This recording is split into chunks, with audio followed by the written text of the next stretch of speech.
Damas, caballeros,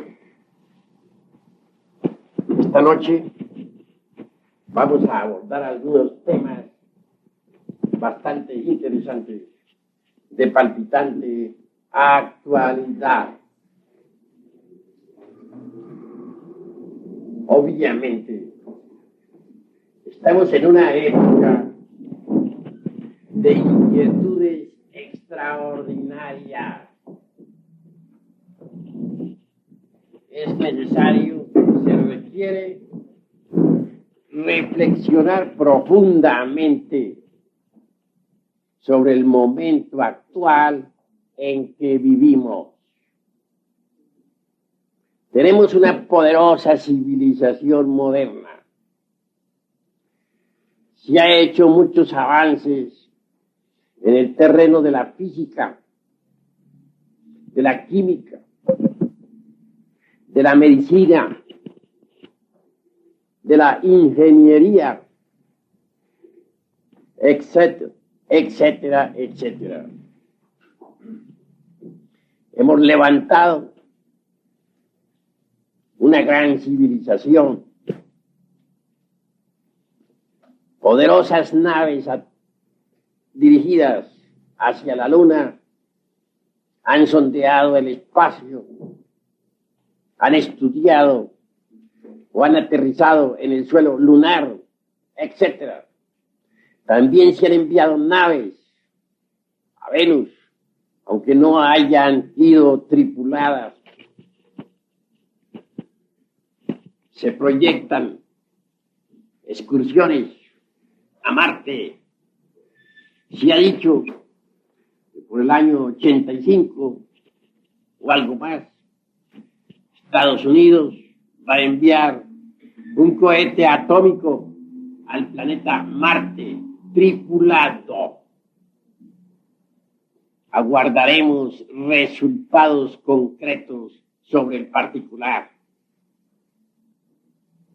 Todo esto en el fondo es fascinante, extraordinario. La televisión ha cumplido una gran misión. Gracias a la televisión pudimos perfectamente seguir las huellas de los cohetes que descendieron en la luna. Entonces, mucho se supo sobre la vida lunar. Se investigó bastante. Antes se pensaba que la luna era un pedazo de tierra proyectado al espacio.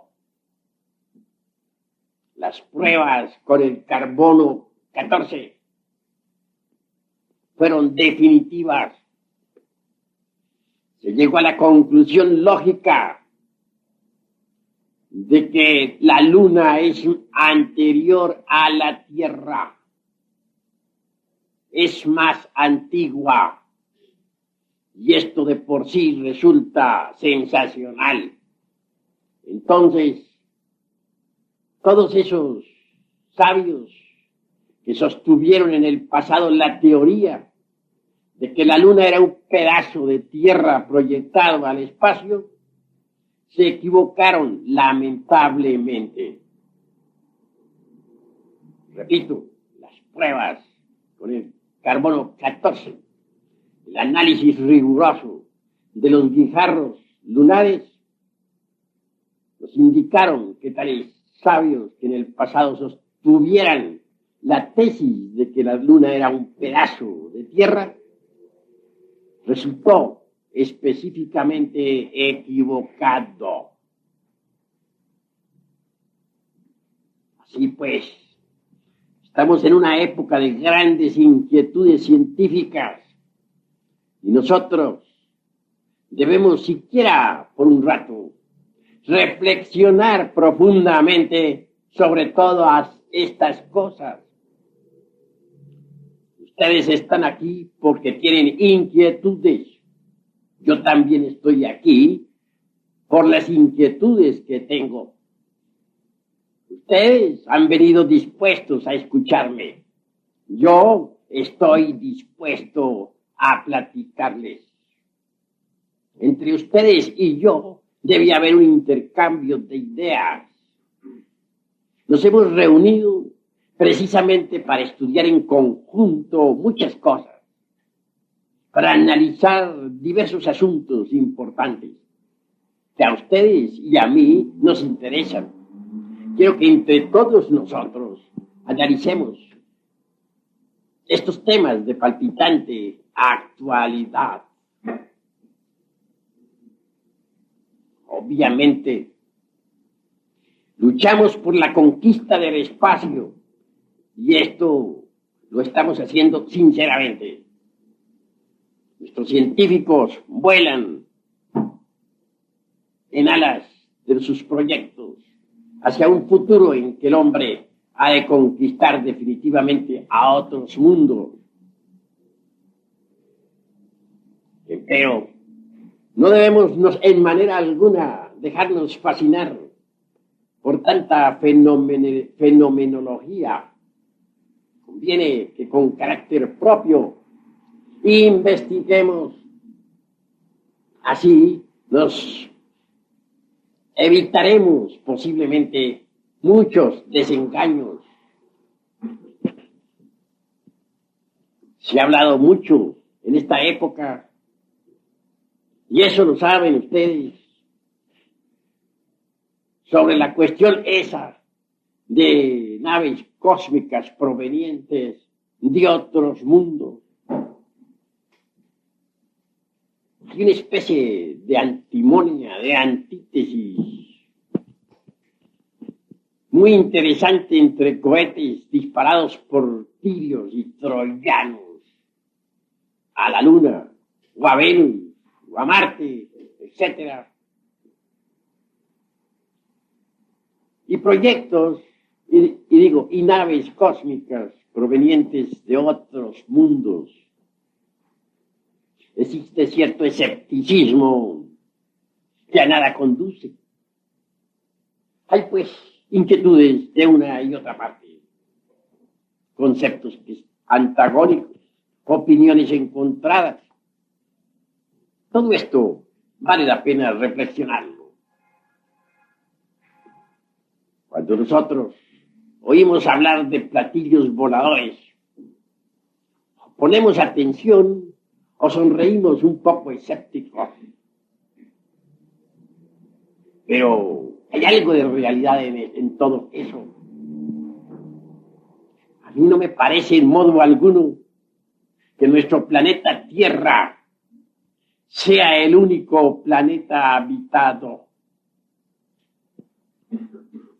Cuando uno estudia la panspermia de Arrhenius, descubre con asombro místico que los gérmenes de la vida provienen de otros mundos. Resulta interesante Arrhenius con sus teorías. Obviamente, en el fondo, todos vivimos de las estrellas. Nuestro mismísimo planeta Tierra es un mundo habitado. Un mundo que gira alrededor del Sol. Un planeta como cualquier otro del espacio infinito. La ley de las analogías filosóficas nos invita a pensar que si nuestro mundo Tierra está habitado, debe haber en el espacio infinito otros mundos también habitados. No creería yo jamás que los gérmenes de la vida universal fuesen patrimonio exclusivo del planeta Tierra. Me parece que el exclusivismo en este sentido resulta regresivo, reaccionario, retardatario. Les invito a pensar que si nosotros estamos luchando por la conquista del espacio con nuestros cohetes que viajan a velocidades extraordinarias. Es posible que en otros mundos exista también esa misma lucha. No descartaría jamás la idea de la posibilidad de gentes extraterrestres, habitantes de otras esferas, que ya hubiesen conquistado el espacio. Creer que somos los únicos en un cosmos tan grandioso, compuesto por tantos y tantos millones de mundos, resulta demasiado reaccionario y exclusivista.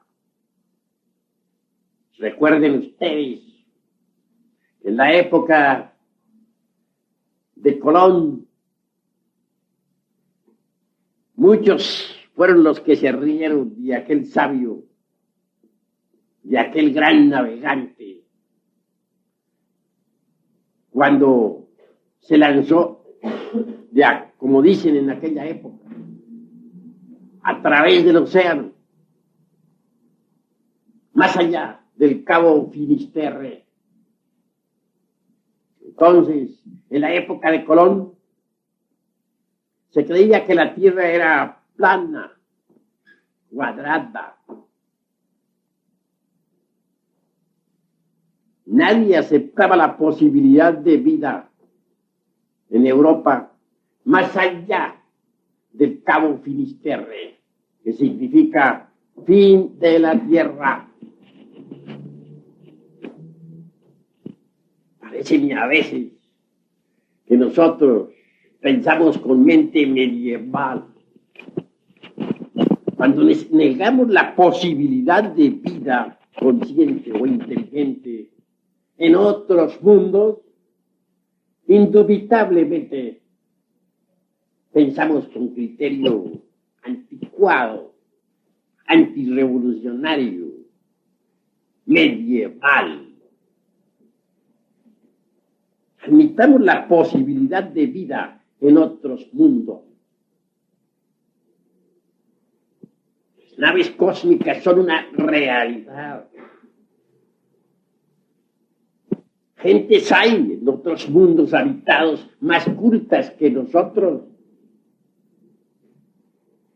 que ya conquistaron el espacio. Y de eso puedo darles a ustedes testimonio fehaciente. Si me basara en meras elucubraciones intelectuales, realmente no tendría bases como para afirmar la tesis de los mundos habitados por gentes extraterrestres. Si tú me basara únicamente en puras concepciones intelectivas o en la lógica formal o dialéctica para enfatizar la idea de la posibilidad de la existencia de los extraterrestres,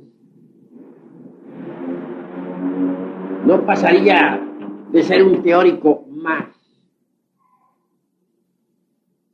A mí en verdad me consta la existencia de los extraterrestres. Los conozco personalmente, en carne y hueso. Y por eso no tengo inconveniente alguna en dar testimonio. Si ustedes creen, está bien. Si no creen, está bien. Si aceptan, maravilloso. Si rechazan, es cuestión de ustedes. En todo caso, daré mi testimonio. Algún día, no importa cuál, hallándome en el Distrito Federal, hube de visitar el desierto de los leones. Quería estar en paz, aunque fuese por algunas horas. Deseaba entregarme a las más serenas reflexiones. De pronto me sentí atraído hacia cierto lugar del bosque. Vi allí un espacio dentro de una arboleda. No sé por qué me dio por dirigirme personalmente al lugar indicado. Lo cierto fue que hallé una enorme nave cósmica sobre un trípode de acero. Obviamente, les confieso a ustedes en nombre de la verdad que me sentí completamente confundido, conmovido. Tal hallazgo me dejó absolutamente sorprendido.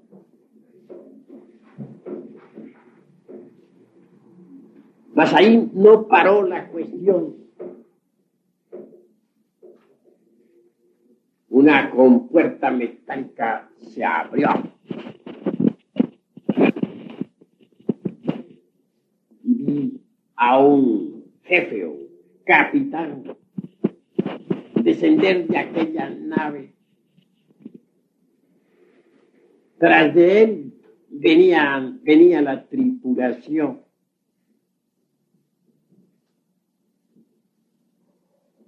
Naturalmente, me dirigí al jefe, al capitán.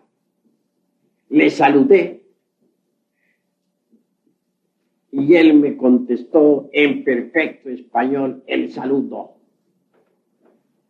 Buenos días, le dije. Respondió el capitán, buenos días.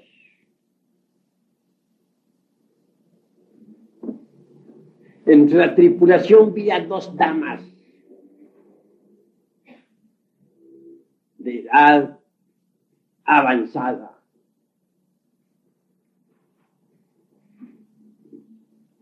¿Qué edad tendrían?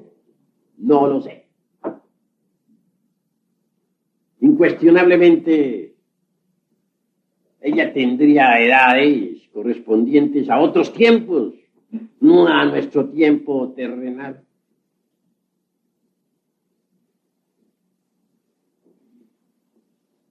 Hablé al capitán diciendo, señor,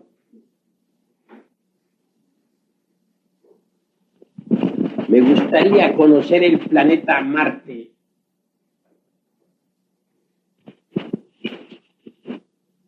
Mi propio germen espiritual divinal está relacionado con aquel mundo del espacio infinito.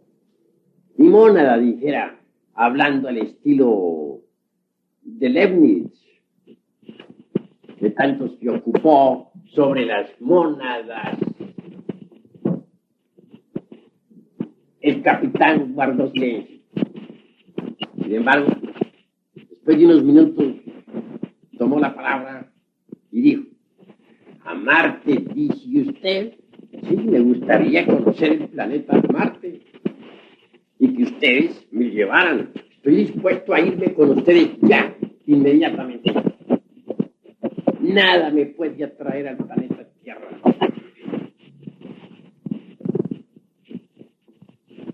Marte. Esto es allí, no, ese planeta queda allí nomás. Eso está muy cerca, me dijo. Pero al hablar así en esa forma, comprendí que mi petición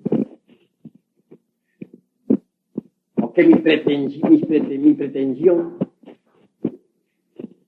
había sido demasiado pobre. Yo creía haber pedido algo muy grande, pero para él mi petición había sido, en verdad, muy pobre.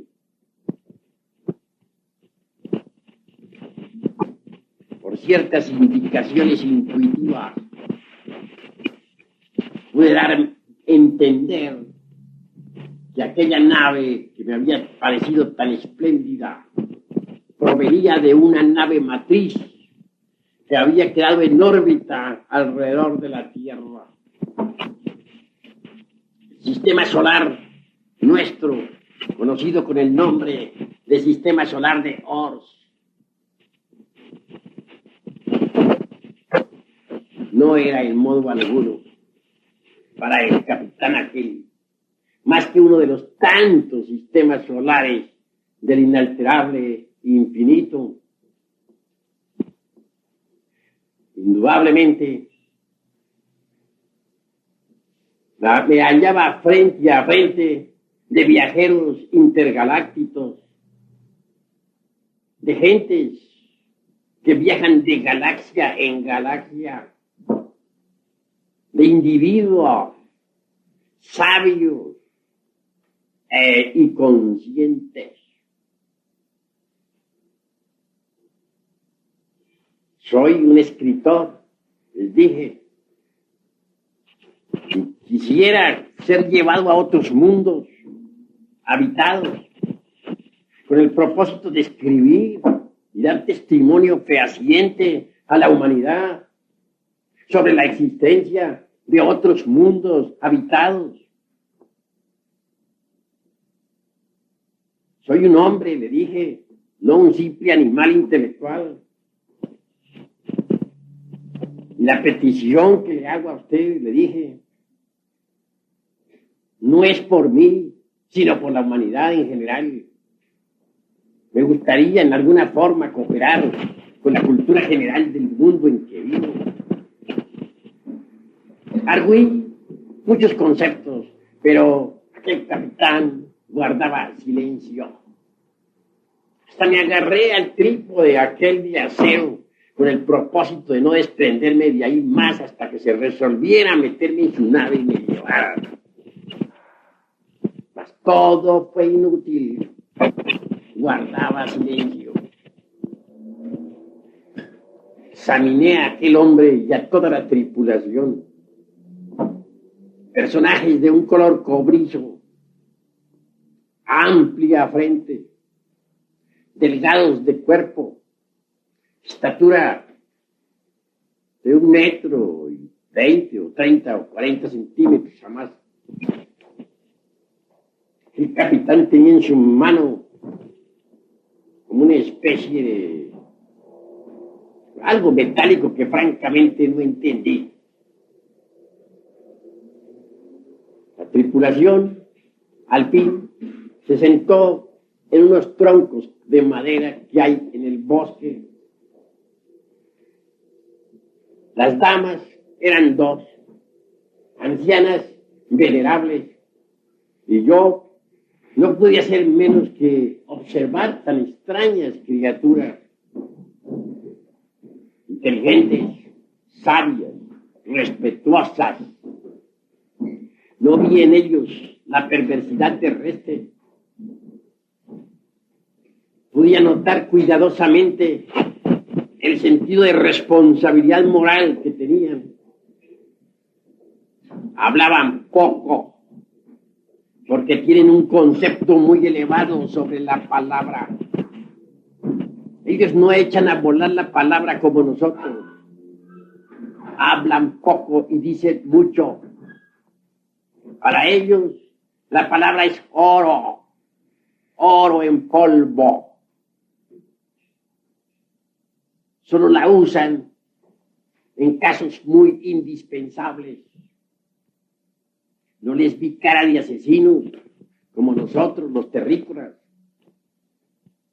Tampoco les vi los planes maquiavélicos con que tanto se adornan ciertas películas. en estas extrañas criaturas solamente brillaba la sabiduría, el amor y el poder. Hombres, pero hombres de verdad, en el sentido más completo de la palabra. Ninguno de ellos quiso raptarme, al contrario, luché demasiado rogándoles que me llevaran. Estoy seguro que si se me hubiese concedido tal petición, en modo alguno habrían hecho de mí un conejo del laboratorio. Otra cosa somos nosotros los terrícolas. Si lográramos atrapar a un extraterrestre, seguro que va para el laboratorio. En cuanto a la nave, la confiscaremos. Y con ella, como patrón, podremos construir muchas para bombardear ciudades indefensas, para conquistar otros mundos a la fuerza y hacer diablura y media. Porque nosotros, los terrícolas, empezando por mí, somos en verdad terriblemente perversos. Esa es la cruda realidad de los hechos. En modo alguno he venido aquí a lavarme las manos delante de ustedes y a decirles que soy una mansa oveja. No. Todos nosotros estamos cortados con la misma tijera. Y los defectos que yo tengo los tienen ustedes y viceversa. Así pues, el testimonio que le doy sobre aquellas gentes es sincero, en verdad, sincero. No trato en modo alguno de deformar el testimonio, de deformar la verdad. Sentados al fin aquellos tripulantes en los troncos de madera que habían en tal lugar, una de las damas se puso de pie y en nombre de toda la tripulación habló. Dijo: si colocamos nosotros una planta que no es aromática junto a otra que sí lo es, la que no es aromática se impregnará con el aroma de la que sí es aromática. Luego prosiguió: lo mismo sucede en los mundos habitados, mundos que en el pasado andaban mal, con humanidades perversas.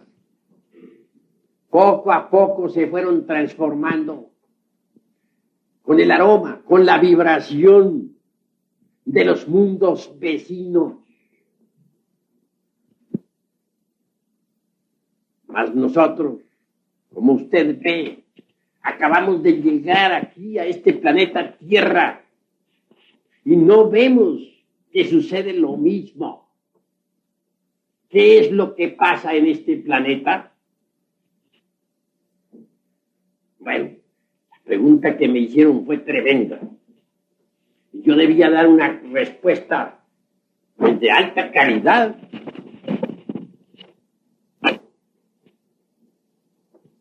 Sin reflexionarlo mucho, pero eso sí, cuidando muy bien la palabra, dije: este planeta Tierra es una equivocación de los dioses. Luego completé, redondeé el concepto lo mejor que pude para decir: este es el karma de los mundos. Karma es una palabra que representa o que significa causa y efecto. Tal causa, tal efecto. Obviamente la Tierra tiene causas que la trajeron a la existencia. Y posiblemente, dije, esas causas pues están más o menos equivocadas. Los efectos tienen que ser equivocados. Al decir así, ese es el karma de los mundos. Con gran asombro vi que la anciana que me hablara asintió inclinando su cabeza con una venia respetuosa. No dijo nada, sino sencillamente asintió. La otra dama lo mismo, hizo una venia respetuosa. Y todos los de la tripulación, en genuflexión moderada, asintieron. Bueno, me llené de ánimo, porque pensé que me iban a jalar las orejas. Dar una respuesta a gentes que viajan de galaxia en galaxia. Un pobre diablo como yo. Será terrible, pero funcionó mi respuesta. Y eso me alegró. Claro, resolví sacar el mejor partido de aquel asentimiento. Dije, bueno, este es mi momento. Volví a reiterar mi petición de ser llevado a otro planeta del espacio infinito para dar testimonio a las gentes sobre la realidad de los mundos habitados. Soy escritor, les dije, no es por mí, es por la humanidad. Llévenme. De nada valieron los ruegos. El silencio era terrible. Al fin el capitán pronunció una frase, nada más que una, porque habla poco y dice mucho y nunca empeñan la palabra si no la han de cumplir. No es como nosotros que decimos a un amigo, mañana nos encontramos a las 9 de la mañana en el café tal para que platiquemos sobre tal negocio. Y el amigo no llega. Y si llega, se presenta por allá a las 10, a las 11, o a las 12. No, ellos dicen mañana, ni un minuto antes, ni un minuto después, están presentes. Gente que habla poco y dice mucho. Parecería como si estos personajes fuesen verdaderamente dioses con cuerpos de hombre. Me daba esa impresión platicar con ellos. Logré una respuesta, no se las niego. Pero que me dejó satisfecho. En el camino, dijo el capitán, iremos viendo. No fue más lo que me dijo, pero para mí fue definitivo. Si un terrícola me lo hubiera dicho, sencillamente habría quedado triste. Habría considerado esa palabra como una escapatoria, como una evasiva. Cuando uno solicita, por ejemplo, un empleo y le dicen, lo tendremos en cuenta para cuando haya una vacante, es como para salir corriendo a 500 kilómetros por hora. Podemos estar seguros de que hemos fracasado en la solicitud. Pero estaba hablando con extraterrestres. En el camino iremos viendo. ¿Cuál camino se refería aquel capitán? El camino esotérico, iniciático, a una senda que yo estoy siguiendo y que muchos están siguiendo. A la senda que conduce al superhombre. A la senda angosta, estrecha y difícil de la cual habla el Cristo. A ese camino misterioso que recorrieron un Dante, un Hermes Trismegisto o un Jesús de Nazaret. Yo sigo ese camino. Por lo tanto, las palabras de aquel capitán me llenaron de ánimo. Luego me dio la mano, su diestra. Subió a la nave por una escalerilla. Le siguieron los de la tripulación. Comprendí que debía retirarme. Y así lo hice. No quería en modo alguno que mi cuerpo físico se desintegrase instantáneamente con la fuerza de aquella nave. Y me retiré. Sí, a cierta distancia. Pude observar través de los árboles. El momento en que aquella nave despegara, giró vertiginosamente, subió lentamente hasta cierto punto y luego se precipitó en el espacio infinito, sin hacer ruido alguno. Les aseguro a ustedes que estoy dando un testimonio sobre gentes que ya conquistaron el espacio, sobre los extraterrestres. He venido aquí a decirles a ustedes la verdad y nada más que la verdad. No he venido a darles testimonios falsos, porque con eso no ganaría yo nada, ni tampoco ustedes ganarían nada. Me engañaría a mí mismo y cometería el crimen absurdo de engañar a mis semejantes. No, les estoy dando un testimonio de la verdad, de lo que me consta sobre los extraterrestres. ¿Ustedes creen? Maravilloso. Si no creen, no me importa. Si se ríen, allá ustedes. En todo caso, el que ríe de lo que desconoce, dice Víctor Hugo en una de sus obras, está en el camino de ser idiota. Yo doy el testimonio. Ustedes sabrán. Hay otras gentes que ya conquistaron el espacio, pero no son terrícolas. Son gentes que vienen de otros mundos, densamente poblados. Lo que sí he podido comprender es que estos que conquistaron el espacio infinito son gentes que no tienen vicios, no beben, no fuman, no fornican, no adulteran, no roban, no matan. Son perfectos en el sentido más completo de la palabra. Me digo a mí mismo y les digo a ustedes y pienso en voz alta. Nosotros los terrícolas, ¿tendremos acaso tales méritos? ¿Seremos dignos de conquistar el espacio infinito? Y si lo lográramos, ¿cuál sería nuestra conducta en otros mundos habitados? ¿Estamos seguros de que no iríamos a convertir a las gentes de otros planetas en esclavos nuestros? ¿Estamos seguros de que no iríamos a beber allá, a fumar, a adulterar, etcétera?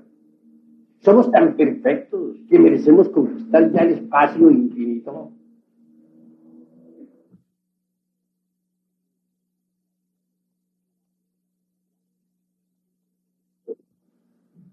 Ahora bien, esas naves cósmicas, entiendo que son multidimensionales. Me parece que las 3 dimensiones de largo, ancho y alto no son todo. La geometría tridimensional de Euclides ha sido muy discutida.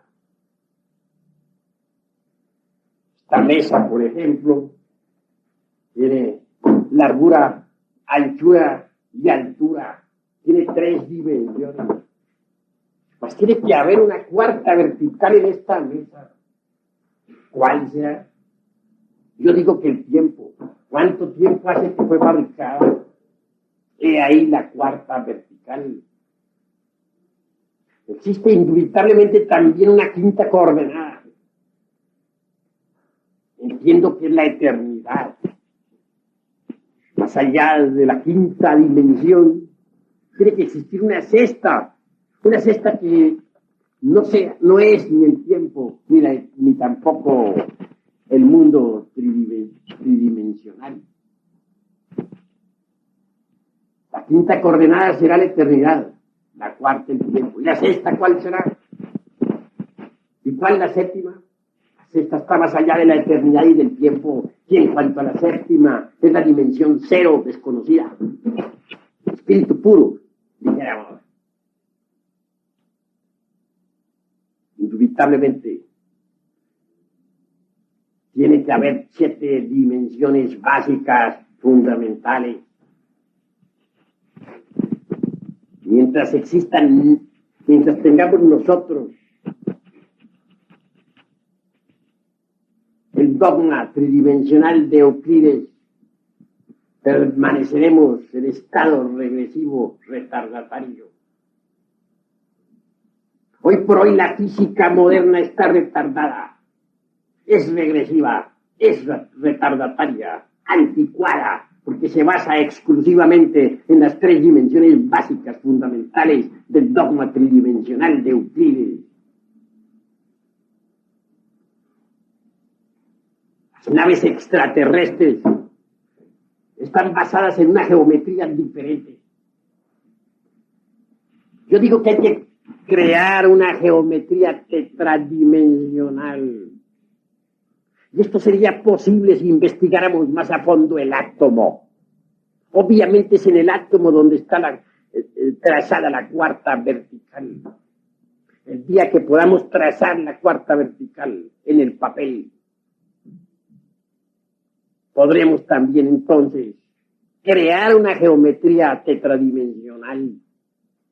Con una geometría así podríamos fabricar naves de 4 dimensiones. Naves capaces de viajar en el tiempo, ya hacia el remoto pasado, ya hacia el remoto futuro. Con naves así podríamos conquistar el espacio infinito.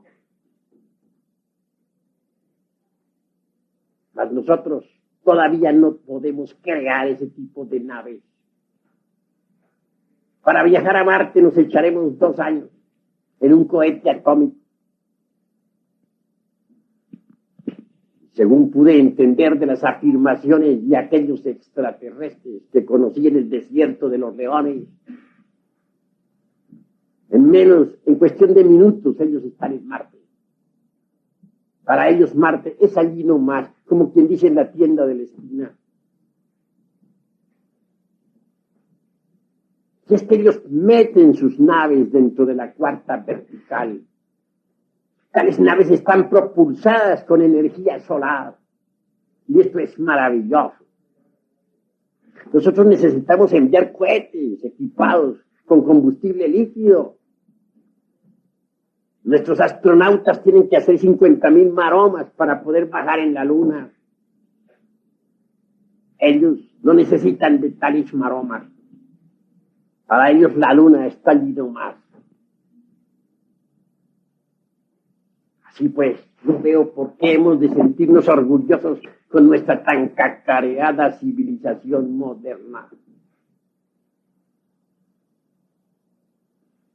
Yo les invito a ustedes sencillamente a dejar por un momento el engreimiento, el orgullo. Les invito a comprender que nosotros, los terrícolas, somos apenas embriones y que nuestra tan cacareada civilización moderna no vale realmente la pena. Yo les invito a ustedes a investigar a fondo toda esta cuestión de la conquista del espacio interplanetario.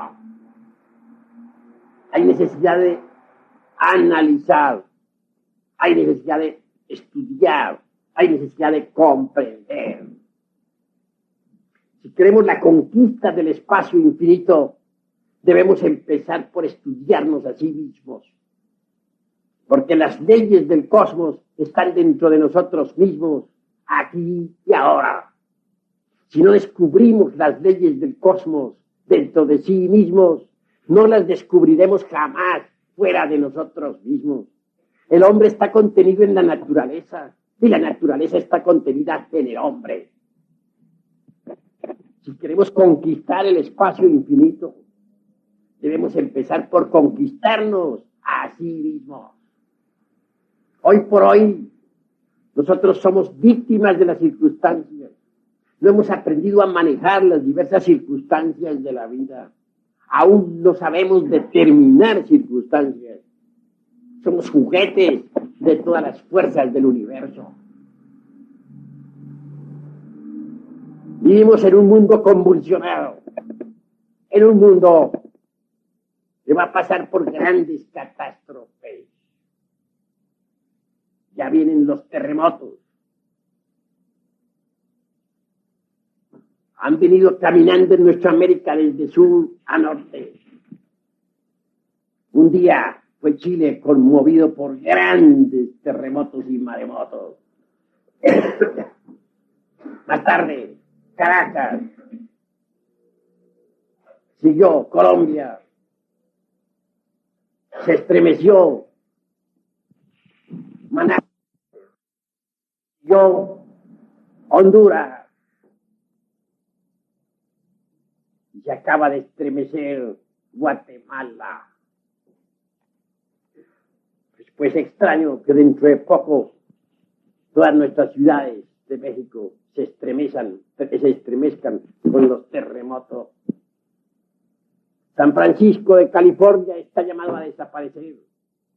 Hay una falla al pie de la península de California que ya está estudiada, una grieta profunda y comienza a desboronarse poco a poco la California.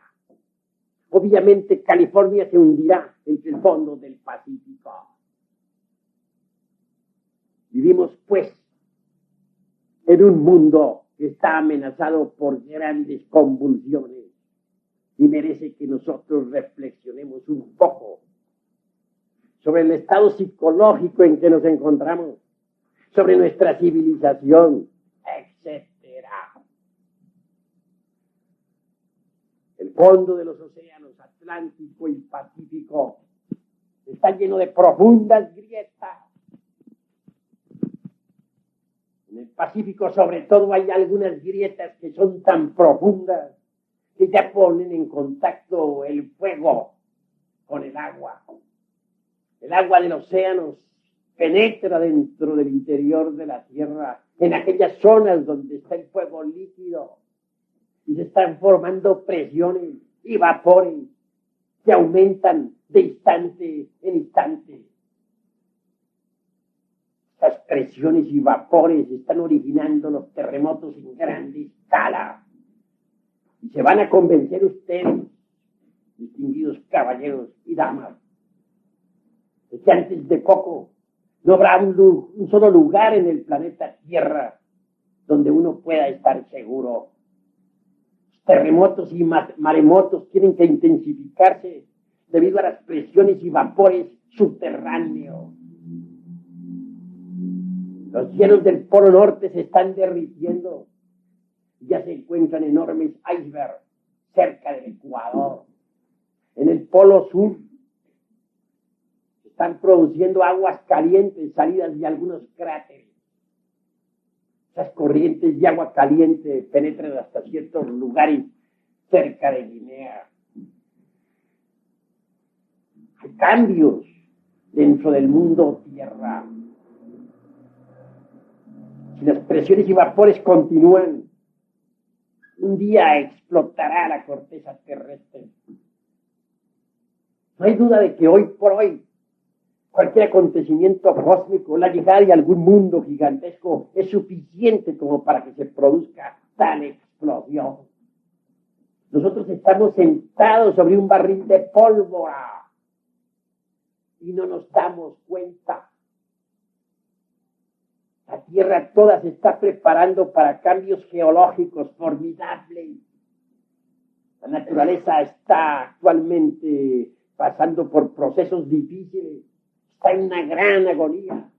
El fuego del interior de la Tierra se halla en desasosiego. Pero nosotros sobre la epidermis de este mundo nos creemos muy seguros. Levantamos poderosos edificios como si nunca se fueran al suelo.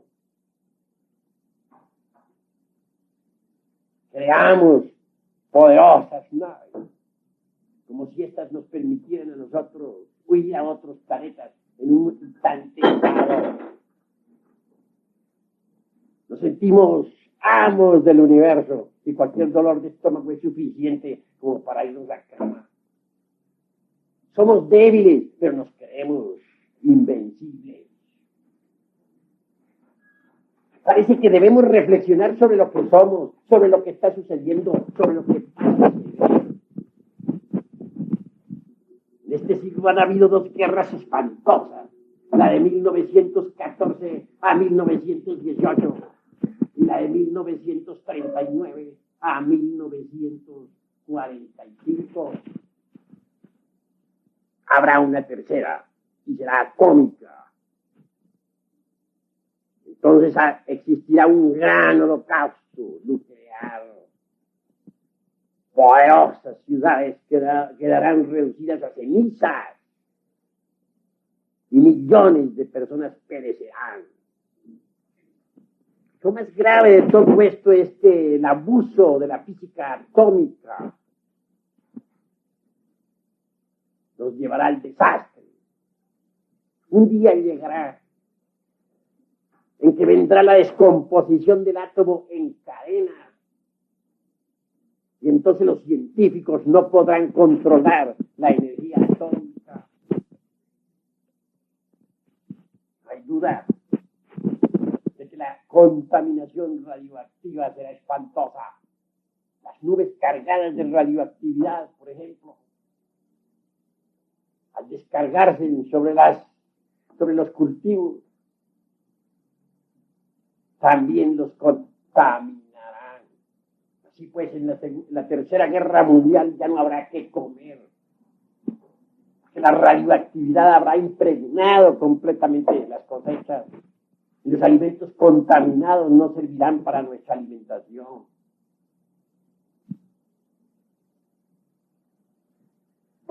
Al paso que vamos, no debemos sentirnos muy seguros de una civilización que tambarea. Ni tampoco debemos estar muy seguros de nuestras teorías, de nuestros conceptos, de nuestras ideas. Merece la pena que revisemos todo lo que hemos aprendido en la escuela, en el colegio, en la universidad, en los libros escritos por distintos escritores. No trato de atacar ninguna teoría. No, únicamente estoy invitándoles a ustedes a la reflexión. Nada más. Ese es el objeto de esta plática. Hay una ley que se conoce como ley de la entropía universal.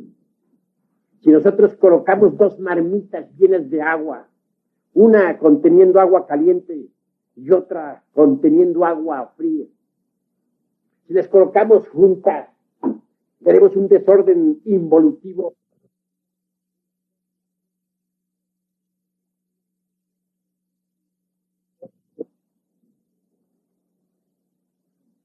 He ahí lo que es la entropía universal. Si las gentes no trabajan sobre sí mismas, si no procuran pasar por una especie de revolución psicológica, si no modifican sus costumbres, su manera de vivir y de ser, marcharán de acuerdo con la ley de la entropía, involucionarán en el tiempo. Y un día no habrá diferencia entre persona y persona. Todos seremos terriblemente perversos. En cuanto al planeta Tierra, no podemos negar que está metido dentro de la ley de la entropía. La atmósfera se halla completamente contaminada. Los mares se han convertido en enormes basureros. Muchas especies marítimas están desapareciendo. En los ríos han muerto los peces. Es difícil ya encontrar un río que no esté contaminado. Los frutos de la tierra han sido adulterados con tantos y tantos injertos. Es difícil ya comerse una manzana legítima. Ahora tiene uno que comer perones. Todo esto ha alterado el orden del universo, el orden de la naturaleza. Hay tierras que ya no producen. Actualmente el mundo tiene 4.500 millones de personas. No alcanza a los alimentos para sostener a tanta gente. En próximos años serán millones las personas que morirán de hambre. actualmente es mucha la gente que está pereciendo. Pues la Tierra toda está marchando de acuerdo con la ley de la entropía universal. Tierras que antes eran cultivables, que daban frutos en abundancia para sostener a todo el mundo, ahora son estériles. Los experimentos hechos con la energía atómica, los abonos químicos han echado a perder las tierras. Todo marcha en forma involutiva. La Tierra misma en este momento está agonizando. Y lo más grave es que está agonizando y nosotros no nos damos cuenta de que está agonizando. Obviamente, si una persona está agonizando, ya sabemos lo que le aguarda. Similarmente, si nuestro planeta está agonizando, debemos entender lo que le aguarda. Un día quedaría igualada la Tierra en todas partes, convertida en un Sahara, o en otros términos, convertida en una luna más del espacio infinito.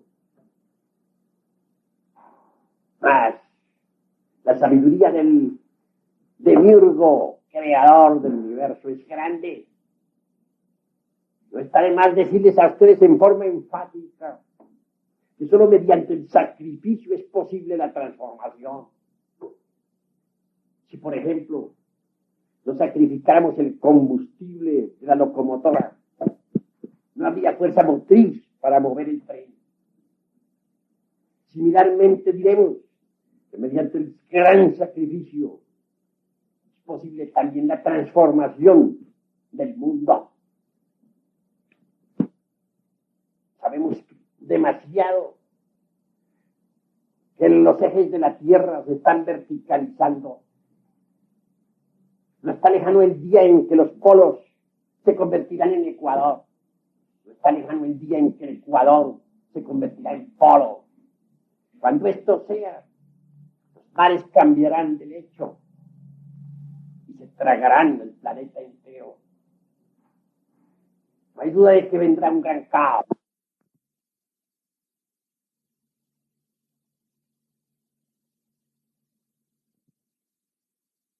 Será un caos, que actualmente ya los hielos del Polo Norte, repito, se están derritiendo. Esto origina enormes ciclones que arrasa con ciudades enteras y que causan estragos como los que causaron hace poco. El ciclón ese terrible que acabó con Honduras. Así que los icebergs se encuentran ahora por montones cerca de la zona ecuatorial. Ya no coincide el polo magnético con el polo geológico. Si un avión saliera directo en estos instantes hacia el polo norte, guiado por la brújula, y si luego descendiera exactamente sobre el polo, hallarían los pilotos con asombro que allí no está el polo geológico. El polo geológico está desviado, se dirige hacia el Ecuador. De manera que el polo magnético y el geológico ya no coinciden. Esto hace que cambien los climas, que se noten ciertos desórdenes en las estaciones, sobre todo en la primavera y el verano. Hace que los mares un día se desplacen, que esta poderosa civilización que hemos creado nosotros se destruya. Más grave es que con ella nos destruiremos nosotros también y pereceremos. Nuestros antepasados de Anáhuac dijeron: los hijos del quinto sol, refiriéndose a nosotros, perecerán con el fuego y los terremotos. Esto está debidamente testimoniado ahora con la catástrofe de Guatemala, que entre paréntesis fue muy grave, y que no solamente tembló, sino que sigue temblando en ese país, y los muertos están aumentando. Así pues que la humanidad perecerá por el fuego y los terremotos. Pero por último será definitivamente barrida de la faz de la tierra por el cambio del hecho de los océanos. Mas más así, mediante ese tremendo y espantoso sacrificio, surgirá un día del caos, continentes nuevos, donde vivirá una nueva humanidad. Ya Virgilio, el poeta de Mantua, dijo: llegó la edad de oro y una nueva progenie manda. Si nosotros somos tan perversos que provocamos guerras atómicas,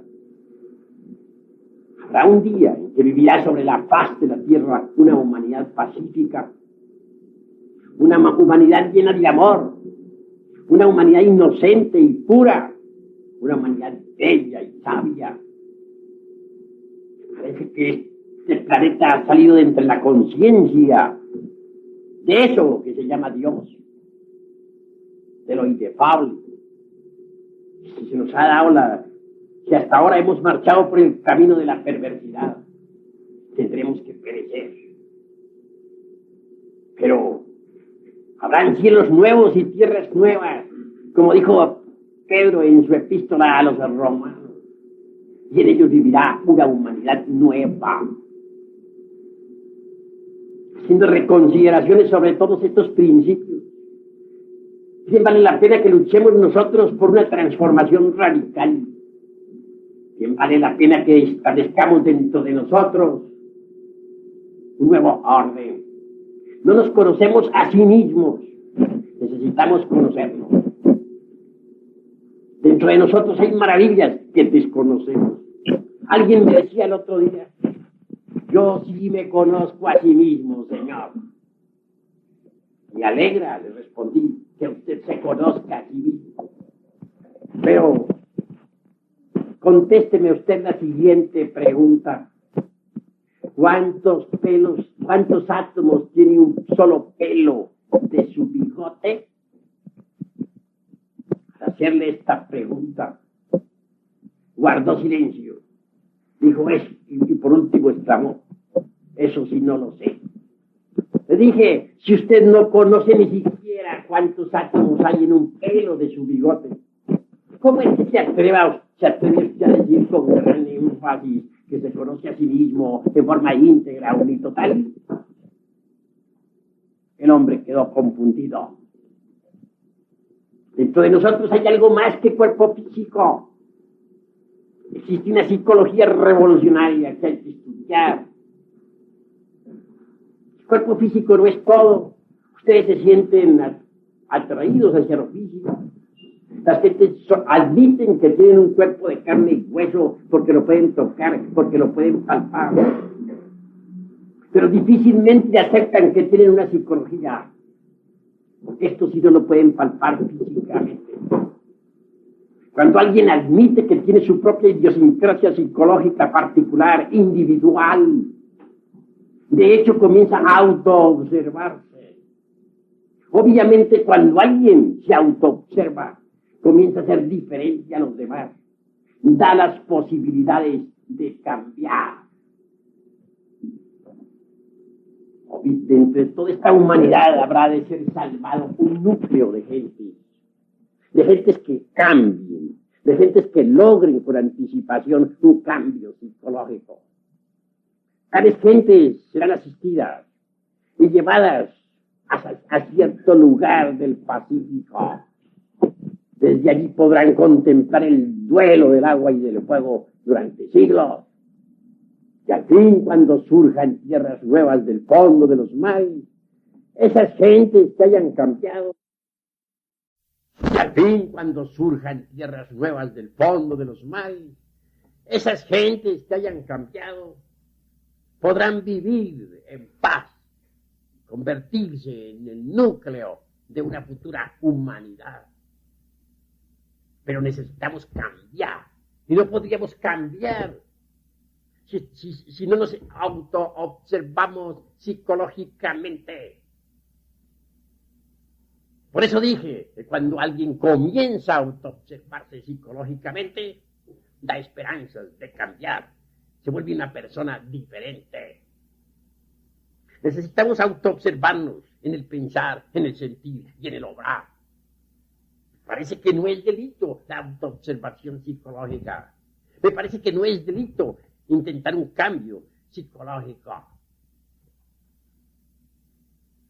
Dentro de nosotros mismos, dentro de nuestra persona, existen los factores de la discordia que producen guerras en el mundo. Muchos que hablan sobre la paz en estos tiempos. Mussolini decía, la paz es un ramo de olivo que pende del filo de 11 millones de bayonetas. Vean ustedes esa clase de palabras, de conceptos. ¿Y en qué quedó el Duce Mussolini? Allá lo colgaron de una gasolinera y le aplicaron la famosa pena esa de la vendetta italiana. Le dieron de puños y de patadas. Por último cayó el cadáver al suelo.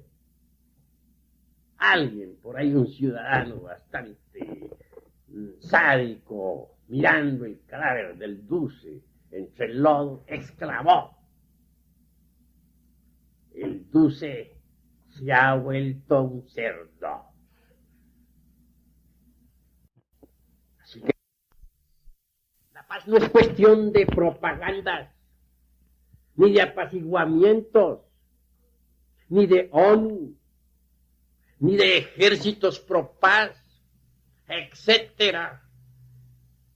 Recuerden ustedes que la ONU ha enviado también ejércitos que han ido a pelear por la paz. ¿Creen ustedes que pelear por la paz es paz? Ustedes mismos son testigos de que la ONU dispone de ejércitos y que estos han atacado a otras fuerzas, que han bombardeado, que han empuñado el fusil. ¿Creen ustedes que así se trabaja por la paz? En el mundo habrán guerras, mientras dentro de nosotros existan los factores que producen guerra. El temor es uno de los principales motivos del armamento mundial. Si un hombre le teme a otro hombre, se arma, carga pistola al cinto. ¿Por qué? Porque le teme. Si no le temiera, no se armaría. Si una nación se arma hasta los dientes, se adquiere bombas atómicas, cañones ultramodernos, etc., es porque teme que la invadan. Teme que otra nación le ataque. El miedo hace cometer muchas injusticias. Un hombre mata a otro por miedo. El miedo a la vida hace que muchos se metan de ladrones. El miedo a perecer de hambre hace que muchas mujeres se prostituyan. De manera que mientras existan los factores del miedo, del temor dentro de nosotros, tienen que haber guerras, prostituciones, robo, asesinatos, etcétera, etcétera, etcétera. Queremos luchar por la paz, debemos acabar con los factores que producen guerra. El temor es uno de ellos. Queremos nosotros paz, acabemos con el egoísmo. Cada uno de nosotros dice, primero yo, segundo yo y tercero yo. Si se proyecta ese egoísmo mundialmente, si las naciones dicen primero yo, segundo yo y tercero yo, va encuentro por intereses entre país y país y se desatará la guerra. Así pues, la paz no es cuestión de apaciguamientos, ni de propaganda, ni de ejércitos de paz, ni de ONU, ni de UNESCO, ni de OEA. Mientras dentro de nosotros existan los factores que producen guerras en el mundo, habrá guerras. La paz es una sustancia atómica, inefable, que está más allá del bien y del mal, y que viene del espacio abstracto, absoluto. Es necesario que nosotros nos autoexploremos en momentos de crisis mundial y de bancarrota de todos los principios. Es necesario que nosotros nos autoabsorbemos psicológicamente en instantes en que la Tierra está convulsionada por tantos y tantos terremotos. Es necesario que reflexionemos sobre nuestra posición actual, sobre lo que somos, sobre lo que proyectamos, sobre nuestro pensar, sobre nuestro sentir, sobre nuestro obrar. Hay una psicología que tiene cada uno de nosotros. Y esto no es cuestión de creer o de no creer, sino de observar. Existe en nosotros la ira que nos conduce a la locura, la codicia. Y no solamente codiciamos, sino que algunos que se las echan de santos codician no ser codicioso. Existe en nosotros la lujuria que nos convierte en verdaderas bestias. La envidia que se ha convertido en el resorte de la acción social. Porque si vemos que otro tiene un lindo carro ultramoderno y flamante, le envidiamos y deseamos tener otro como ese o aún mejor. Y si vemos que un amigo de nosotros ha comprado una linda casa y tiene allí viviendo una bella esposa, nosotros le envidiamos y deseamos tener una casa mejor que la de ese. Y si nosotros queremos echarlas de virtuosos, afirmamos, no, yo no codicio. Me contento con lo que tengo, pan, abrigo y refugio. Y eso es todo, aunque por dentro arde en el deseo de conquistar fama, honores, prestigio, dinero, etcétera, etcétera, etcétera.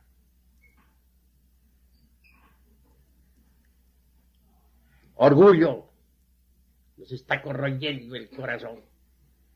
Cada uno de nosotros tiene su orgullo particular, individual. Nos queremos demasiado a sí mismos. Y eso es gravísimo. Perezosos, pues hay muchos. Glotones, por montones. Pero nosotros no somos perezosos ni glotones. Somos muy santitos. La cruda realidad de los hechos es que dentro de sí mismos tenemos valores negativos que nos conducen al fracaso. Y esto en instante de crisis mundial y de bancarrota de todos los principios, en momentos precisos en que se acerca la tercera guerra mundial. Yo digo que cada uno de los defectos psicológicos que tenemos en nuestro interior es como un demonio o como una entidad tenebrosa. Cuando uno lee los 4 evangelios, encuentra un versículo donde se afirma en forma enfática que el gran Kabir Jesús de Nazaret, el Cristo, arrojó del cuerpo de la Magdalena 7 demonios. He ahí los 7 pecados capitales. Si se multiplicasen por otros 7 y otros tantos miles de 7 más, entonces lo que el gran Kabir arrojó del cuerpo de la Magdalena fue legión. Virgilio, el poeta de Mantua, dijo: aunque tuviésemos 1000 lenguas para hablar y para dar de acero, no alcanzaríamos a enumerar todos nuestros defectos cabalmente. Así pues, el evangelio crístico tiene razón cuando afirma que cada uno de nosotros es legión. Si afirmásemos en forma clara y precisa que el yo no es algo individual, sino que constituye una pluralidad, no estaríamos exagerando la cuestión. Dentro de cada persona existe un yo pluralizado. El yo envidio, el yo amo, el yo odio, el yo tengo rencor, el yo tengo lujuria, el yo tengo egoísmo, etcétera, etcétera, etcétera.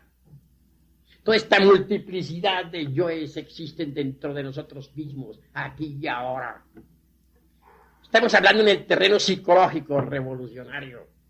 Estamos afirmando que dentro de nosotros existen múltiples entidades psicológicas.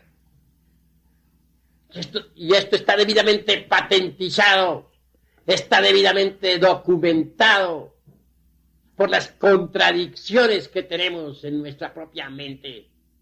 tan pronto estamos afirmando como negando. Nuestra mente es mente veleta. Estamos llenos de maromas psicológicas. Nunca sostenemos lo mismo.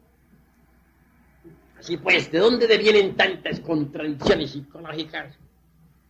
El cerebro no es más que el instrumento de la mente. No es la mente. Está hecho para elaborar el pensamiento, pero no es el pensamiento. Así pues, pensemos más a fondo. ¿De dónde vienen tantas contradicciones psicológicas? Obviamente, de la pluralidad del yo. Si dijéramos que cada uno de nuestros yos posee los 3 cerebros, intelectual, emocional y motor, no exageraríamos. En otros términos, diríamos que dentro de cada persona viven muchas personas psicológicas. También diríamos que así como existe el espacio tridimensional de Euclides, existe el espacio psicológico. No hay duda de que toda esa multiplicidad de personas psicológicas que en nosotros mora es una realidad dentro del espacio psicológico. Sin embargo, los sentidos físicos ordinarios no son capaces de percibir el espacio psicológico. Pues hay otros sentidos. El sentido de la autoobservación psicológica sí puede percibir tal espacio. Desgraciadamente, el sentido de la autoobservación psicológica está atrofiado. Mas conforme nosotros nos autoobservemos de instante en instante, de momento en momento, podremos desarrollar tal sentido. Cuando eso sea, la multiplicidad del yo será una realidad para nosotros. La veremos y también percibiremos inteligentemente el espacio psicológico. Cada uno de nosotros es legión. Tenemos la conciencia demasiado dormida. El humanoide intelectual no es capaz de ver, palpar y tocar las grandes realidades del espacio psicológico. Necesitamos despertar conciencia, pero la conciencia de nosotros está embotellada, embutida entre todos esos yoes que en su conjunto constituyen el mí mismo, el yo mismo, el sí mismo. Necesitamos desintegrar esos yoes que personifican a nuestros errores. Y eso es posible mediante la autoobservación psicológica. Es en el terreno de la vida práctica, en la fábrica o en la oficina, en la casa, en la calle o en el mercado o donde sea, donde podemos autodescubrirnos. En relación con las gentes, los defectos que llevamos escondidos afloran totalmente. Y si estamos alertas y vigilantes como el vigía en época de guerra, entonces los vemos. Defecto descubierto debe ser enjuiciado severamente a través del análisis superlativo del ser. Defecto descubierto debe ser estudiado y posteriormente desintegrado. No hay duda de que la mente no puede alterar radicalmente ningún defecto. La mente puede justificar tal o cual error, cambiarlo, pasarlo de un departamento a otro del entendimiento, justificarlo o condenarlo, pero jamás desintegrarlo. Necesitamos de un poder que sea superior a la mente, capaz de aniquilar cualquier defecto. Afortunadamente, tal poder se halla latente en el fondo de la anatomía humana. Quiero referirme en forma enfática a la asignatura astral del sexo. Quiero referirme en forma clara a Dios Madre, al principio amor, al eterno femenino divinal. Quiero referirme en forma clara a la Divina Madre Kundalini Shakti, Estella Maris o la Virgen del Mar, Tonantzin, Rea, María, Cibeles, Adonía, Insoberta, Diana, etcétera. Dios Madre subyace en la profundidad de nuestro propio ser. Es un poder flamígero que solamente el psicólogo avanzado puede percibir con el sentido de la autoobservación psicológica.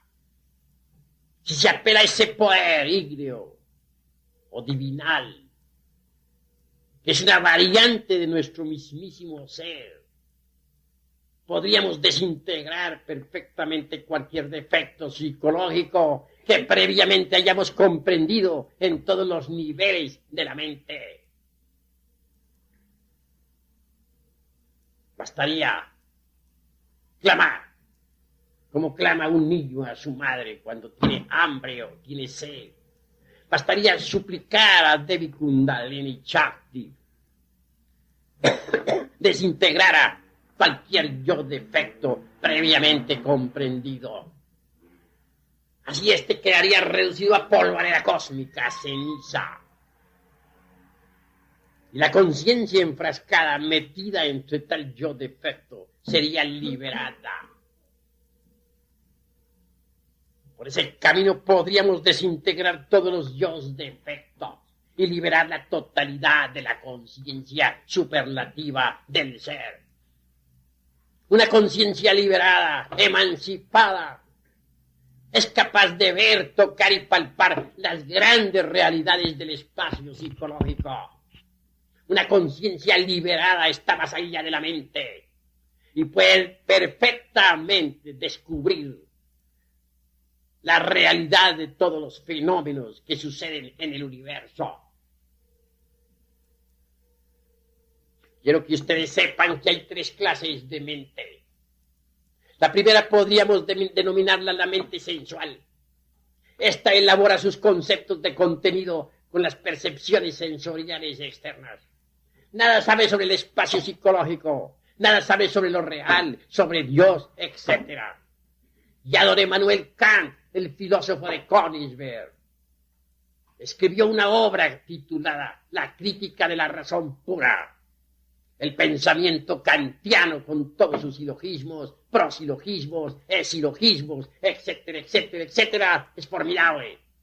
Don Emmanuel, con la crítica de la razón pura, demostró al mundo que la mente sensual nada puede saber sobre lo real, sobre la verdad, sobre Dios, etcétera. Elabora exclusivamente sus conceptos de contenido con las percepciones sensoriales externas. Y por lo tanto, sobre la verdad no puede saber nada. Hay una segunda mente. Quiero referirme a la mente intermedia. Allí están depositados todos los dogmas, las creencias religiosas, etc. Cada cual es muy libre de creer lo que quiera. Nosotros, los gnósticos, en modo alguno nos pronunciaríamos contra las creencias ajenas. Sabemos respetar la religión y las religiones, porque consideramos que las religiones son como perlas preciosas engarzadas en el hilo de oro de la divinidad. Las creencias religiosas tampoco son percepción directa de la verdad. El sol existirá si creemos en él o no creemos. La tierra girará alrededor del astro rey, aunque no creamos. El fuego nos quemará el dedo cada vez que lo metamos entre la llama, aunque nosotros no creamos. Así pues, lo que un hombre crea o deje de creer no es la verdad. Más allá de la mente intermedia está la mente interior. Si la mente sensual funciona con base precisamente en las percepciones sensoriales externas, la mente interior funciona con los resortes precisos de la conciencia superlativa y trascendental del ser. Así pues, la conciencia despierta puede conocer los fenómenos de la naturaleza en forma directa, completa, íntegra, unitotal. Y luego entregar esos datos a la mente interior. La mente interior con los datos de la conciencia superlativa del ser. Conoce lo real. Conoce los misterios de la vida y de la muerte. Conoce el origen de la vida. Descubre eso que la mente sensorial ignora. Sabe de dónde venimos, para dónde vamos, cuál es el objeto de la existencia, etc. La mente sensual no puede conocer los fenómenos de la naturaleza en sí misma. Vemos aquí una flor, por ejemplo, un clavel. La mente sensual dice, es un clavel. Pero ¿quién nos dijo que ese era el nombre de esta flor? Nos lo enseñaron en la escuela, nos lo enseñaron en la casa, nos lo enseñaron las gentes. Pero a nosotros nos consta acaso que ese sea el verdadero nombre de esta flor. Nos lo enseñaron, sí, pero ¿qué autoridad tienen los que nos lo enseñaron para ponerle un nombre a esta flor? ¿Cuál será su verdadero nombre? ¿Somos acaso los amos de la sabiduría universal para saber cuál es el nombre que el divino arquitecto ha puesto a esta flor? Con la mente interior todo cambia. Decimos, el verdadero nombre de esta flor es tal o cual. Sus componentes son tales o cuales. En el colegio, en la escuela, en la universidad se nos pudo entregar la fórmula química de esta flor. Y entonces nosotros vemos en esta flor la fórmula que nos metieron en la memoria, pero no estamos viendo la flor. El nombre que nos enseñaron, pero no estamos viendo su verdadero nombre. Estamos viendo lo que nos enseñaron, estamos poniendo en la flor lo que aprendimos en la escuela, en el colegio, en la universidad. Pero no estamos viendo la flor. Verla es diferente. Tenemos que abrirnos a lo nuevo para que la flor nos hable. Tenemos que conocerla, tenemos que colocarnos en un estado receptivo. Pero nosotros somos orgullosos. Nos creemos más grandes que la flor y la llamamos de tal manera. Decimos, un clavel y su fórmula química es tal porque nos enseñaron en la escuela. Pero estamos viendo lo que nos enseñaron en la escuela. No estamos viendo la flor. La conciencia sí puede ver la flor, conocer su real nombre en el cosmos, conocer sus verdaderos funcionalismos y sus reales elementos. La conciencia puede pasar esos datos a la mente interior y la mente interior puede comprenderlo. Hoy por hoy, con nuestra mente sensual, lo único que hacemos nosotros en verdad es proyectar nuestras propias ideas y conceptos sobre los fenómenos. Nadie puede aprender con la mente sensual los fenómenos de la naturaleza y del cosmos. Porque la vida fluye incesantemente y cuando nosotros queremos retenerla, aunque sea por un instante, la matamos. Solo con la conciencia despierta expresándose a través de la mente interior podremos conocer los fenómenos en sí mismos y por sí mismos, aquí y ahora. Hay dos tipos de ciencia: la ciencia profana y la ciencia pura. En la ciencia pura no existen teorías, sino hechos. Si yo les dijera a ustedes que el conde San Germán, que vivió en los siglos XV, XVI, XVII, XVIII, XIX, etc., todavía vive, ustedes me creerían loco. Pero conozco al conde San Germán y de eso doy testimonio. Vive. Vive sostenido por una ciencia que ustedes no conocen. La ciencia pura. La ciencia del superhombre. La ciencia que conocen los extraterrestres que viajan a través del espacio infinito. La ciencia de los señores de la vida y de la muerte. La ciencia de aquellos que han abierto la mente interior. Nosotros no somos sino párvulos del conocimiento universal. Y eso es todo. Mas podemos despertar conciencia destruyendo los elementos indeseables que llevamos dentro y transformarnos radicalmente para convertirnos en verdaderos superhombres en el sentido más completo de la palabra. Ahora, en estos instantes de crisis mundial y de bancarrota de todos los principios, en estos momentos de terremotos y de maremotos, bien vale la pena que nos exploremos a sí mismos. Bien vale la pena que intentemos un cambio psicológico, una transformación radical. Bien vale la pena que nos levantemos en armas contra todos los conocimientos anticuados, extemporáneos.